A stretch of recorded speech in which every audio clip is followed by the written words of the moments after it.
want to talk about Wilson. I want to talk about Wilson and the peace treaty. Yeah. Okay. I want to talk about Wilson and the peace treaty. Shut all your books, okay? Here we go.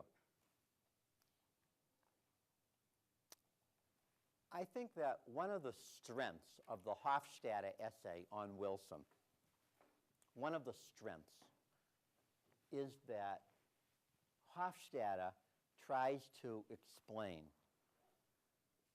the very complex and often contradictory nature, not just of Wilson, but of anybody who becomes president.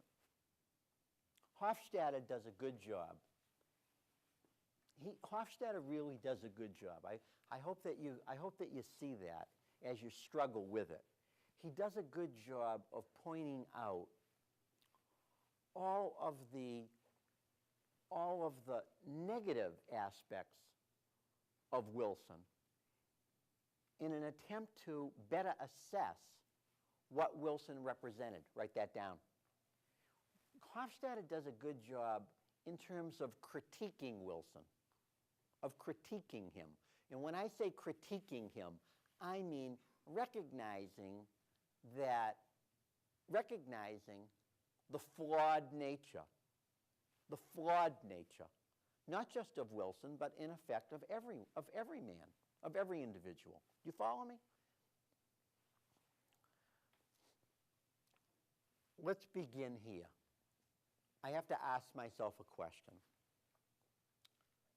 And I realize that maybe you have read this and maybe you haven't read this, okay? But my purpose in discussing it with you is so that when you eventually do read it, I think you will read it in an easier fashion and also in a more meaningful way, okay? Nevertheless, anything that we can say about Wilson would have all kinds of implications in regards to whoever is president, President Obama included, all right? I think that Wilson had some very specific goals in regards to being the president who goes to Paris in 1918 and spends 6 months in Paris negotiating the details of the treaty ending World War I. Write that down. Wilson will personally go to Paris. He'll take a group of people with him, but not a single Republican. Wilson will take not a single Republican with him when he goes to Paris, and he'll spend 6 months negotiating a peace treaty there. This is unprecedented. It is unprecedented what Wilson did. Why did Wilson do that? Help me. Help me. Think with your head and think with your heart. But get into it. Stop dancing. Listen. Why does Wilson do this? Go ahead. Well, the U.S. was really the only country that didn't have territorial interests at stake. All right. I think that we can say, that's a good point. Write that down. I think that we can say that the United States, according to Wilson, believed that this should be a treaty in which no one was a loser. He didn't want anyone to be considered a loser in this war. He wanted to, in other words, he wanted to demonstrate a kind of moral authority. Write that down. He wants to demonstrate a kind of moral authority, the kind of moral authority that you were suggesting, by not having a territorial stake in what was going on. He wanted to demonstrate a certain moral authority. Why else? Why else does he go? Why else does he go? You got to read. You have to read. Without reading, you're like a babe in the woods. You don't know anything. That's why you have to read. You get it? It's to make so that you're there, so that you have some sense. Why else does he go? Go ahead, Michael. Why else does he go? Anything come into your head? Why else do you? Well, hold off on that. Why else does he go? Why else does he go? Because in so many ways, wouldn't we characterize Wilson as a micromanager? Isn't Wilson's a college professor, implying that he knows everything or thinks that he knows everything. Have you tried to tell a college professor something? It's not easy, is it? It's not easy. And it's not easy because they're trained in a particular way. They're trained having a reservoir of information and ideas. They're not thinking that you're coming up with anything new because they don't believe there's going to be anything new coming up in what you're going to say, objectively speaking. Okay, I'm just saying realistically speaking, because they're trained in a certain encyclopedic way. Just as a physician is trained. When you go to see a physician and you tell a physician something hurts, what's wrong, and you tell them what's wrong, they don't believe you. They're listening to you, but they don't really believe you. They're looking for something else. It's the nature of the beast.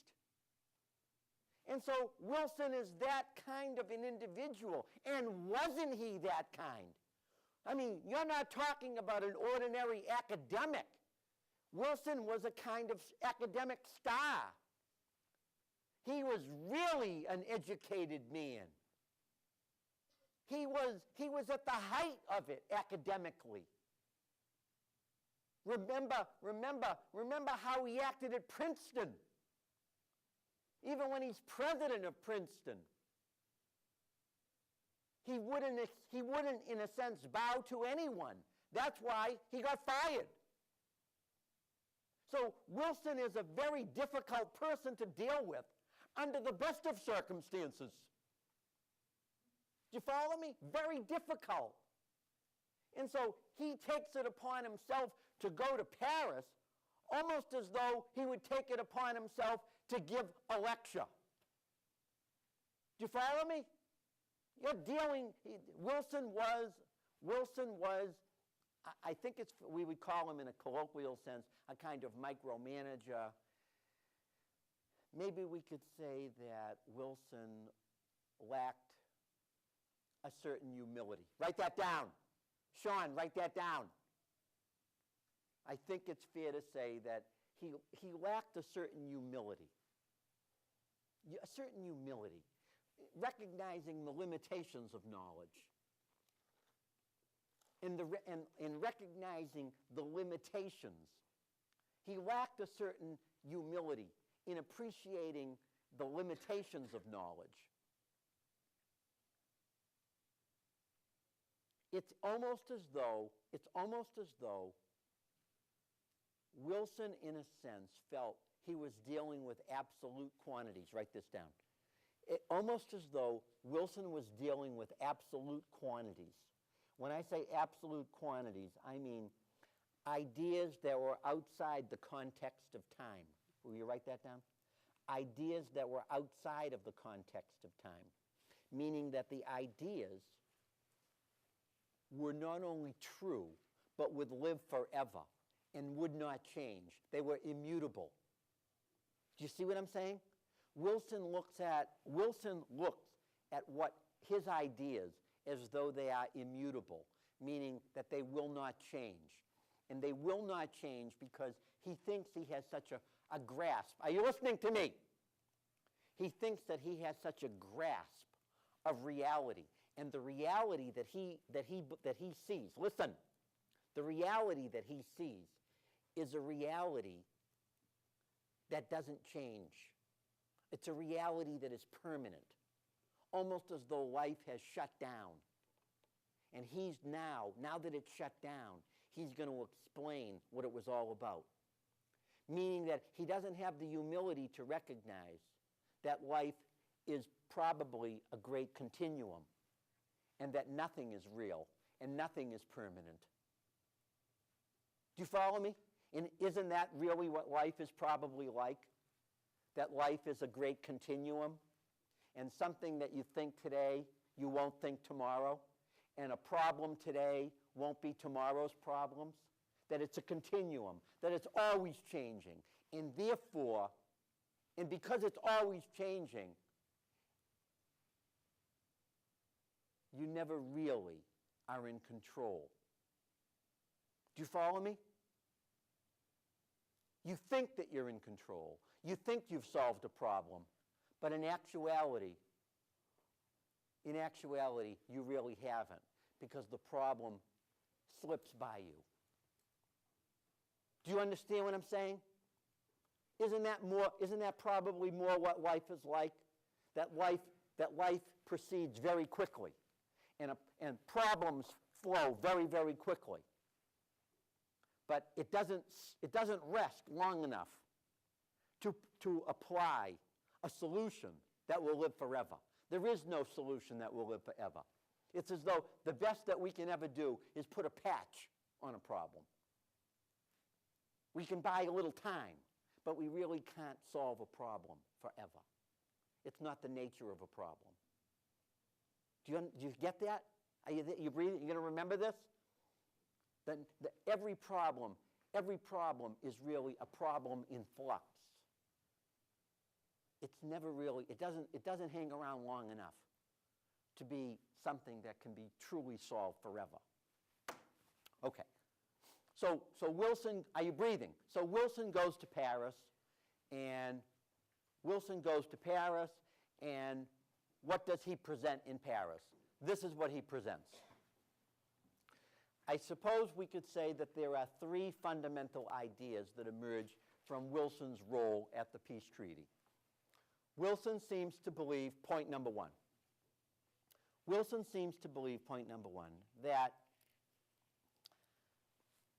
that this war needed to affirm the idea. This war needed to affirm the idea that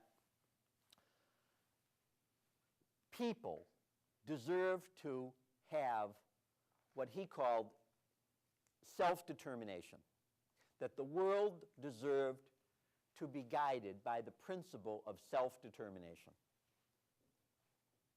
The world deserved to be guided by the principle of self-determination. Ladies and gentlemen, when I say self-determination, I simply mean Wilson believed that whether you lived in Western Europe, in Africa, in Asia, in the colonial world, or the world that is identified with Europe and the United States, people deserved to be able to govern themselves. They deserve to be able to govern themselves, and they deserve to have the right to express themselves on how they are governed. Write that down. People believe, Wilson very much seemed to believe that self-determination ought to be one of the results of this struggle. Now, listen, ladies and gentlemen, is that a big deal to have that all people ought to be able to have self-determination? How many of you saw the photographs of that girl in Pakistan who was beaten yesterday, who was lashed 30 times because she had been in contact with someone who was not her husband or her father. She had been in contact with a male who was not her husband or her father. She had some conversation. That conversation was enough to get her lashed.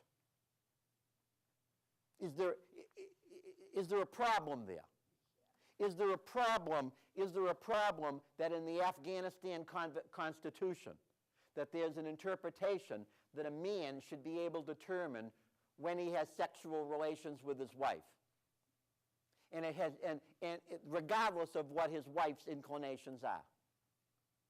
Is there a problem there? There's a problem there. There's a problem there. There are lots of problems, aren't they, in regards to governance, in regards to human rights? Aren't there problems? And don't these problems keep coming up? And they keep coming up in societies. Sometimes our societies, but very often they come up in lots of societies. that seem to be rudimentary at best. There are problems, right? Every day we're presented with problems in regards to expression in the world. This is what Wilson was talking about. Wilson simply seemed to believe that self-determination in his mind was a code. Write this down. Self-determination is really a code. And it's a code. It's a code for not only for people to govern themselves, not only for people to govern themselves, but for people to be governed. But for people to be governed to be governed in a political system that possesses due process. That there are obligations both between the citizen and those people who govern a particular society. I suppose there's a magic word here. The magic word is the word consent. Write that down. The magic word is the word consent. Consent. That people have to give their consent. And that when they give their consent, that becomes a kind of sacrosanct institution, or that becomes the imprimatur. That becomes the standard by which a government can then go about its business. Do you get the idea? In a way, I suppose we could say it this way. Wilson believed that democracy ought to be the economics, that ought to be the political system of choice. That democracy ought to rule. Write that down. I suppose we could say that Wilson believed that democracy ought to be the model of governance in the world. He did believe that. He did believe that democracy ought to be the model of governance. By the way, was there anyone out there taking a different position? There was, wasn't there? Go ahead. Lenin and the Bolsheviks were taking the position that democracy was not the system, ought not to be the system of choice. That democracy was really a pawn to a variety of other, mostly economic considerations. And that the world needed to evolve. Are you listening? Lenin said the world needed to evolve, in a sense, away from democracy into something else, something socialistic, something communistic, something deeply philosophical, having to do with the collective judgment of a people. Get the idea? Something deeply, deeply different from the institutional nature of democracy. Go ahead. Nice and loud. Well, there is, look at, here's the dilemmas. There's a lot of truth in a lot of contradictory things. Is there a lot of unfairness in democracy? There is, isn't there? Are there flaws in the democratic system? Clearly there are. Is there a lack of, are there bouts of inhumanity? Is there the rich and the poor? Is there hopelessness? Yes to it all. But it doesn't mean that any other system necessarily has a monopoly on being better. Do you know what I mean? So I agree, yes, there's truth. There's truth to a lot of these things. That's the whole nature of truth, ladies and gentlemen. Doesn't it kind of slip around and slip away? And that no system really can capture it? Wilson felt it was clear in his mind that this idea of self-determination, you being able to express yourself, you having not only a voice but a vote, he felt that was a powerful tool in changing the world. Write that down. Wilson felt that self-determination was a powerful tool in changing the world. And that ought to be one of the lessons of the war. That ought to be one of the lessons. That ought to be one of not only the lessons, but one of the results of the war. Don't forget, this war to end all wars. That's what Wilson said. That's what Wilson said. This will be the last war. You get what I mean about the absolute nature of Wilson? How time had almost stopped? This will be the last war. We instinctively recognize that that's probably not true, don't we? We don't believe in the last war. We don't believe in anything being the last. Not really. We believe, if we believe anything collectively, we believe that life will probably go on. And it'll probably exhibit many of the good things and many of the flaws, many of the errors of the past. We believe, we probably see life as a continuum. But when Wilson says this will be the last war, the war to end all wars, is he telling us something about his particular vision? Do you see what I mean about the absolute nature of Wilson? As though life could be firmly controlled somehow. Go ahead. Michael, you wanted to say something? Young lady, go ahead. Yeah. Nice and loud. Didn't Wilson believe that, that God had his own plan for the world? That's why he really did. No, I don't think that. No, Wilson is not evangelical in nature. But Wilson definitely would say this. Wilson definitely felt in his own life that he was meant to do. Are you listening? Wilson was meant to do great things.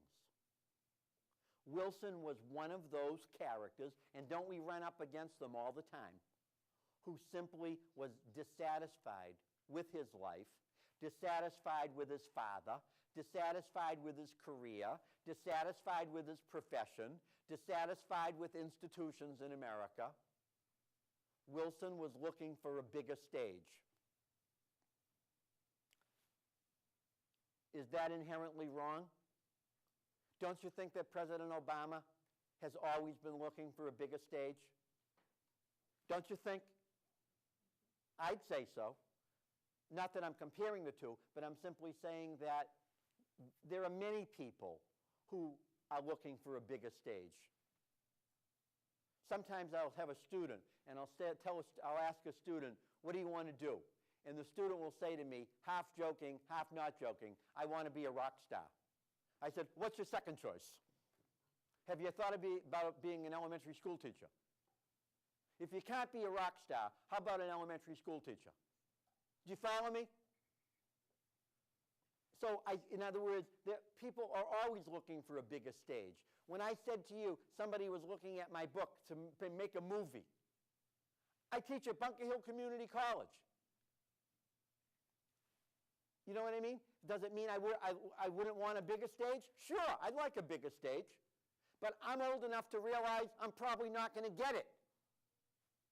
You might think that you will be a rock star. Good luck, I hope it works. Here's Wilson, a middle-aged man who's looking for a bigger stage. You can pass through, go ahead. That's okay, God bless you, go ahead, no problem. Do you follow me? So there's Wilson. So, I won't say that Wilson's evangelical. He's not. Wilson is simply an individual, when it comes to himself, is looking for something. Go ahead. But Yeah. college Go ahead. stated that In Oates or in Hofstadter? It doesn't matter. Let me hear it. Go ahead. because of his father and how his father was a minister, he was more like a peacemaker. He contradicted himself in that ways too. He wanted peace in certain ways, but he also went after Mexico to get.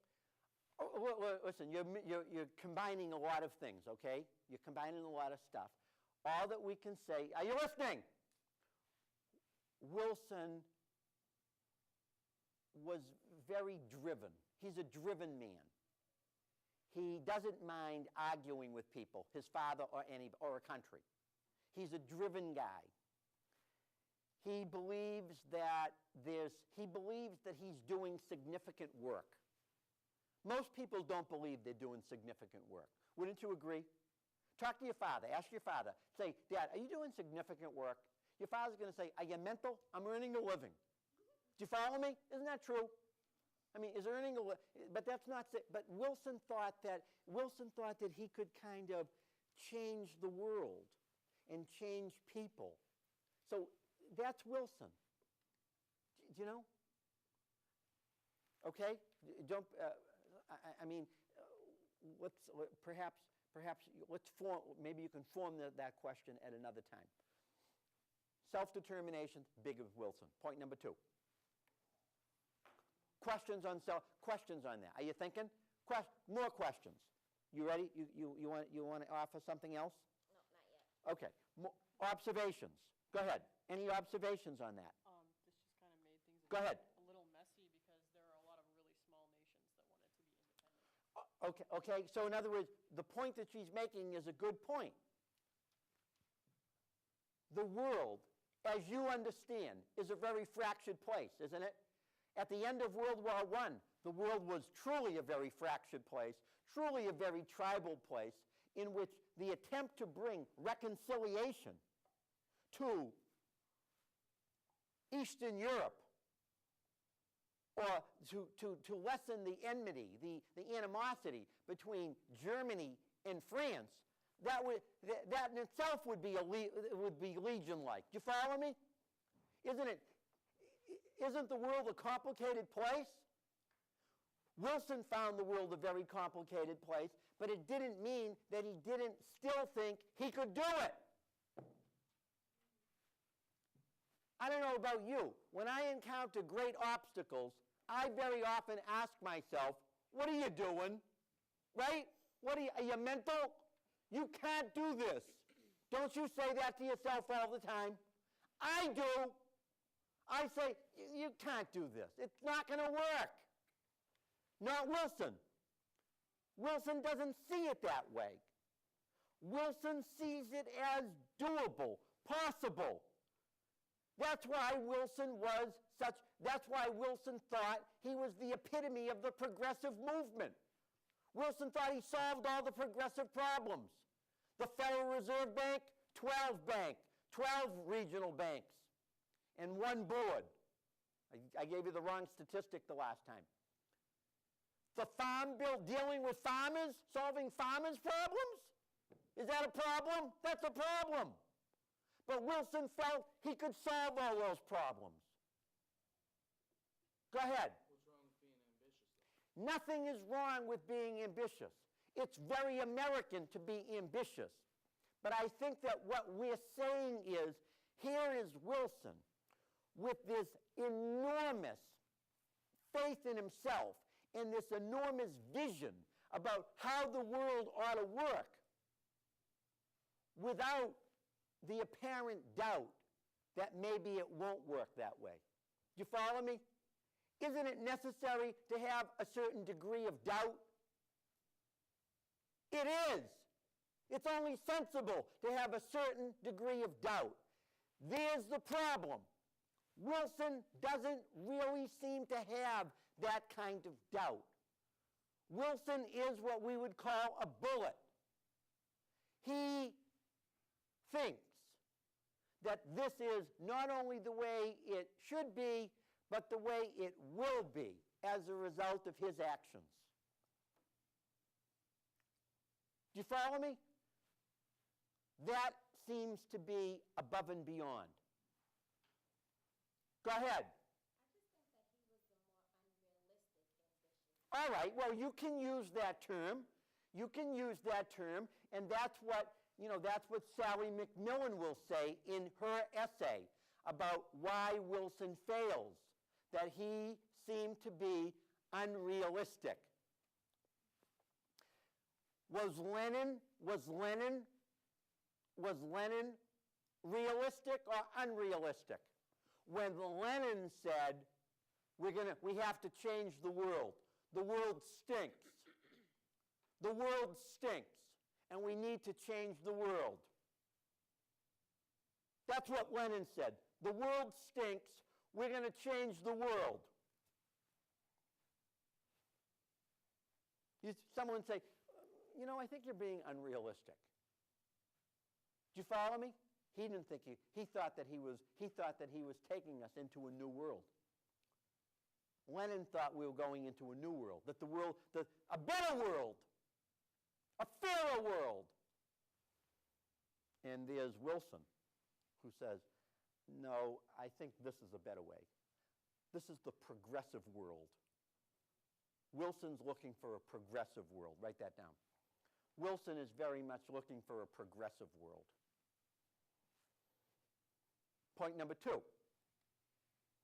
Point number two.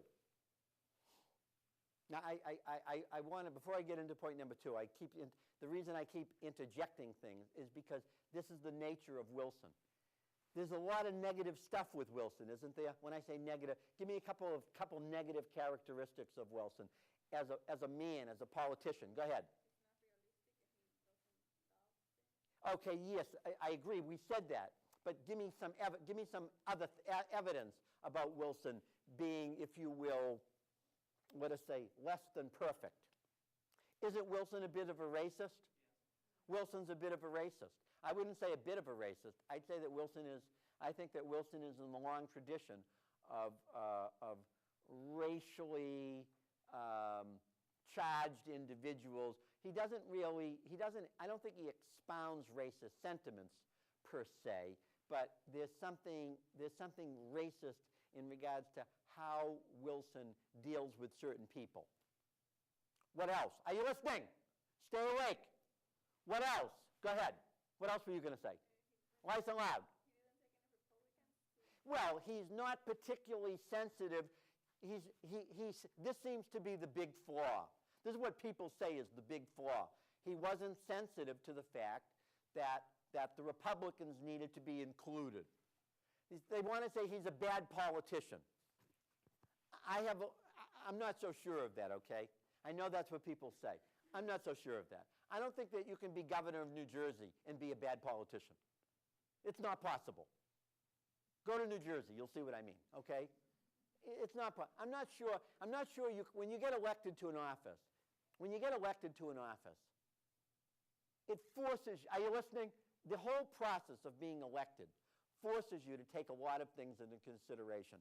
This is not to say that Wilson didn't make some errors, but to say that Wilson was a failed politician, I'm not sure I can buy that, okay? But that's often a charge leveled against him.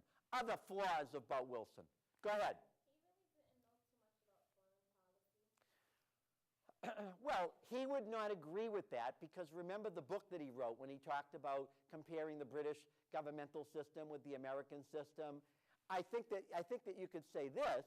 I think that you could say, as a student of history, he very much, are you listening? Sean, are you listening? As a student of history, he very much was sensitive to the whole battle of forces that go on in the world. But just because he was familiar with the battle of forces in the world, that didn't necessarily mean he understood why the Bosnians didn't necessarily like other people who live in the Yugoslav area. Do you follow me? But he was familiar with the force. I'd say that I wouldn't necessarily criticize him in that regard. Okay? Other flaws with Wilson. Are you listening? Are you listening? Try not to fall. You can't sleep. Call me. I can always talk to you over the weekend. You'll go get drowsy. You'll go right out. Okay? But not now. Look at the title of Hofstadter's essay. Very revealing. The Conservative as Liberal. Write that down. The title of Hofstadter's essay is very revealing. When Hofstadter calls him the conservative as liberal, he's basically saying that Wilson at heart was a conservative. He looked at people with limitations. He looked at government as having limitations. He believed that control mattered most. He believed that control mattered in life. Are you listening? That control thing is a big idea. That's a big idea. Because you see, when people say that there has to be control in society, what they're really saying is the rich have prerogatives. Get worried about the poor. Be concerned about revolution. Stability matters. Did you write that down? As a conservative, he's concerned about control in society. Stay awake. As a conservative, he's concerned about control in society. Do you ever think about control in society? How about those two cops? How about those two cops in Philadelphia, those three cops in Pittsburgh that just got killed yesterday or the day before because they went to a domestic dispute, and the guy opens up and shoots two guys and shoots another guy. That's chaos, isn't it? Does it happen? Does it happen all the time? What about the individual who just killed 15 people, and where was that? Help me. In Binghamton, New York. Does that happen? Or the guy who killed his wife and 4 children, or 5 children, or whatever it happens to be. What is it? Why does this happen? Does it say something about control in life? Does it say something about the nature of people? Are people wonderful and woolly? Are they wonderful? Or are people creatures that need to be regarded with great care? Make sure your neighbor doesn't bite you. Do you follow me? Make sure your neighbor doesn't bite you. Make sure. Always keep in your head that there's danger out there. How many of you always walk around thinking there's danger out there? You should, because there is. Sometimes you meet up with it. You know what I mean? That's Wilson. Wilson was very much like that. Point number 2. Next idea. Are you listening? Write this down. Wilson very much believed in another idea, also that Hofstadter criticizes. Wilson very much believed that international trade needed to be free, vibrant. International trade needed to be free and vibrant. And it could provide the glue to create greater harmony in the world. I'm going to repeat that, okay? Wilson seemed to believe that international trade should be free. He was a big believer in free trade. Because free trade, to Wilson, translated into the sharing of the fruits of life, the benefits of life. Free trade was, in a sense, making a customer of everybody. And a customer, in a sense, is a stable quantity. Do you follow me? A customer is another way of identifying a stable quantity. How many of you have MasterCard or American Express or some other? How many of you have a credit card? You got credit card. How many of you have a cell phone? Good. How many of you have a cell phone? How many of you pay your own cell phone? How many of other people pay your own cell phone? Okay, there you go. How many of you have cable? You get cable. You got cable, you got a cell phone.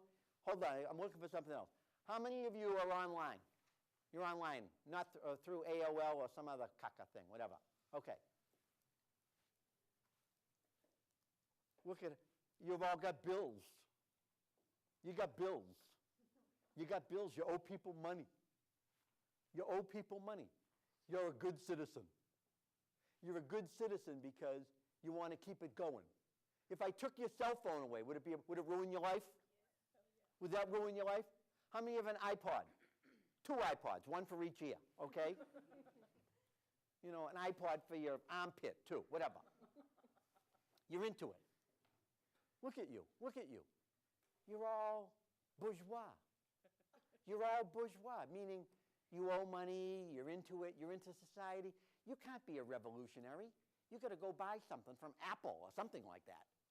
Or go look on Facebook or Twitter or whatever the hell it is. I don't know. More caca. You know? Do you follow me? You're on board. That's what Wilson wanted. Wilson wanted everyone to be on board. And everyone would be on board if there were this easy way to provide goods and services to everyone, everywhere. International trade. Are you listening? To believe in international trade being vibrant and open was, in a way, what we would call an introduction to worldwide consumerism. Just like you. You're all consumers, aren't you? Matter of fact, being a consumer may be a person's greatest identity. How many of you are not religious? I can take it. I won't tell your mother, okay? You're not religious. Okay. And, maybe you're not religious, you're not this, you're not that, but you definitely are a consumer. How many of you are totally anti-materialistic? Really? I don't believe it, okay? You carry with that knapsack, you got too much caca, okay? How can you be anti-materialistic? You got more caca than God knows what. Do you get the idea? Are you listening to me? That's what Wilson wanted. Wilson believed that if everyone somehow was, if you were into the system, that would work well. Lenin did not believe that. Lenin did not believe that. Lenin believed, on the contrary, that this contest for materialism was the source of all evil. Get the idea? Totally different. Question. Go ahead. I was going to say... Nice and loud. Come on. Since consumerism is a form of control... Yes, it is. Looking as putting such a big American presence in Paris to put America possibly at the forefront... There is no question. The gentleman is asking a good question.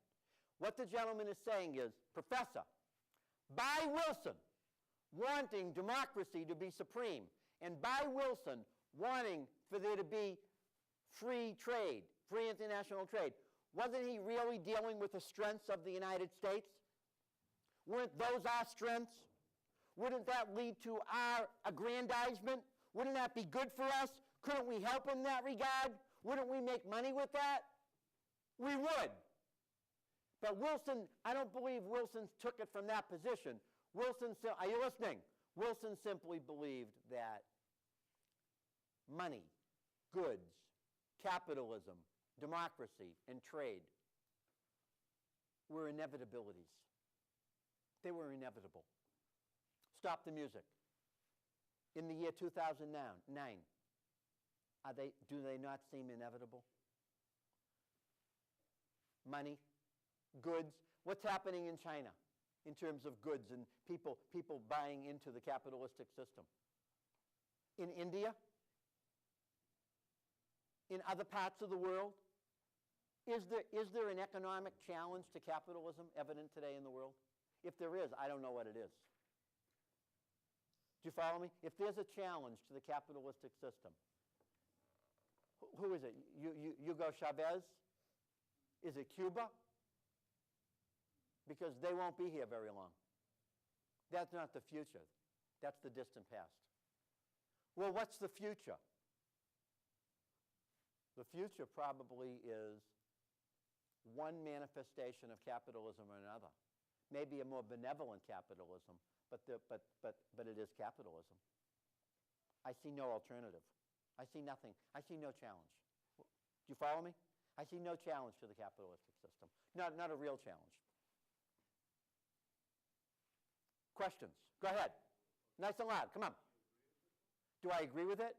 I think that the capitalistic system is definitely the way to go. I just think that the capitalistic system needs a bigger safety net, that it has to be more inclusive.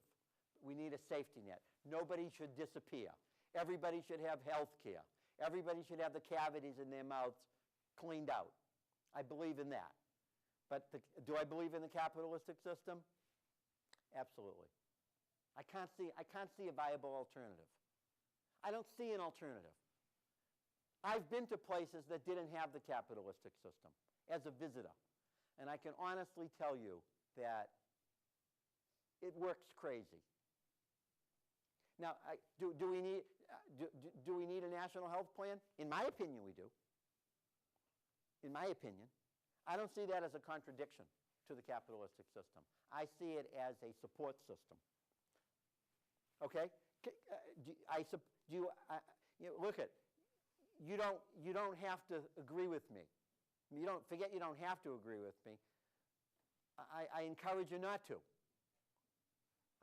Maybe you have a better idea. If you do, run with it. Okay? You got a better idea. Take it everywhere you can. Make it work. Put it out there. Challenge the existing system. But a challenge to the existing system means that you got to get ready for that challenge. Next idea. Are you listening? Are you listening, young lady? Don't fall asleep on me. Okay? You're tired. Number 3, my last point. Thank God. Wilson also believed in what he thought this was the safety net. This is Wilson's safety net, to create a League of Nations. Wilson believed that creating the League of Nations would be the ultimate safety net. Remember the war to end all wars? The war to end all wars? Wilson felt if we had a League of the United Nations, if there was a League of the United Nations, conflict would be resolved short of war. Conflict would be resolved short. You see why I say Wilson is very absolutist in his thinking? He thinks just because there's a League of Nations that there won't be any more struggles, or that the struggles will be mitigated, or the struggles will be resolved short of violence, or the struggles will be resolved by the use of overwhelming force. We see that as wrong, don't we? We realize, does the UN mean that we don't have struggles? The UN doesn't mean. We have many struggles. There are many places in the world, ladies and gentlemen, where there is deep, deep struggle, where many people are injured, hurt, killed, maimed, raped on a daily basis with the United Nations. Get the idea? It's not the end of time. Wilson seemed to plant the idea, if we had this League of Nations, and if the United States was a prominent player, and now he takes it one step further. Here's where he takes it, that takes it over the edge. Listen to this. And if the United States military served at the behest of this League of Nations, all would be well. Do you follow me? Do you see what he did? Do you see what he did? He wanted American military forces to, in a sense, be the policemen of the world, not led by American military commanders. Do we have a problem with that? We have a problem with that, don't we? We believe that American military forces, that the president is the commander of all forces. He's the civilian commander of all military forces. But we do not subscribe to the idea, as a rule, that American military forces would serve at the behest of an international body that is somehow controlled by American military individuals. There's a flaw there, isn't there? There's a flaw there in 2009, and there's a flaw there in 1918. Wilson did not want to see that flaw. Write that down. Wilson could not accept any revisions to Article 10 of the League of Nations. Wilson would not accept any revisions to Article 10. Article 10 having to do with the United States military serving the League of Nations. Wilson would not accept revisions to Article 10. Look up Article 10 in Kennedy. See what Hofstadter says about it. He doesn't say much about it, but see what he says. But Sally McMillan talks about it. Sally McMillan's essay, Sean, Sally McMillan's essay talks about Article 10 and why Wilson fails. I don't think that she's right. I don't think that Wilson's failure is necessarily because of Article 10. That might be the immediate result. But in a lot of ways, ladies and gentlemen, weren't Wilson's failures part of Wilson's successes? Follow me? Wilson's failures were, in a sense, a totality of who he was, how he thought, what he wanted, how he saw the world. He saw the world, in many regards, in a kind of static quantity. The war to end all wars, absolute. The League of Nations, that'll be the ultimate safety net. There are no ultimate safety nets. You can never say this will be the last war. International trade is full of flaws, full of imperfections. Capitalism is flawed. Do you get the idea? The flaws are everywhere. Do you follow me? That's why I'm reluctant to say. Sally McMillan makes a good point that he was certainly wrong in not reaching out to the Republicans. He was wrong in not being more flexible. She's right. There's no question she's right. But there's a lot unsaid here, isn't there? Do you follow me?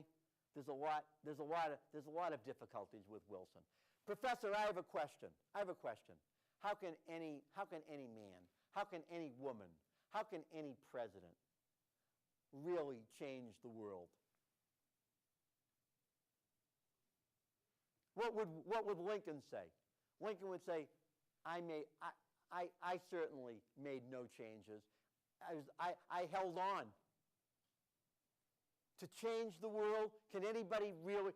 Again, here's where the cynicism comes in. Maybe I'm cynical. Maybe you're cynical. Maybe it's the whole nature of being a 21st century existential person who questions about identity. I'm not sure the world can change. I'm not sure anyone can change the world. I'm not sure it's desirable. I'm not sure it's doable. I doubt it. I don't care who you are. Whether you're the head of GM or President of the United States or anybody. Do you follow me? Wilson thought differently. And by the way, Wilson is considered one of the great American presidents. I'm going to stop there. Thank you very much.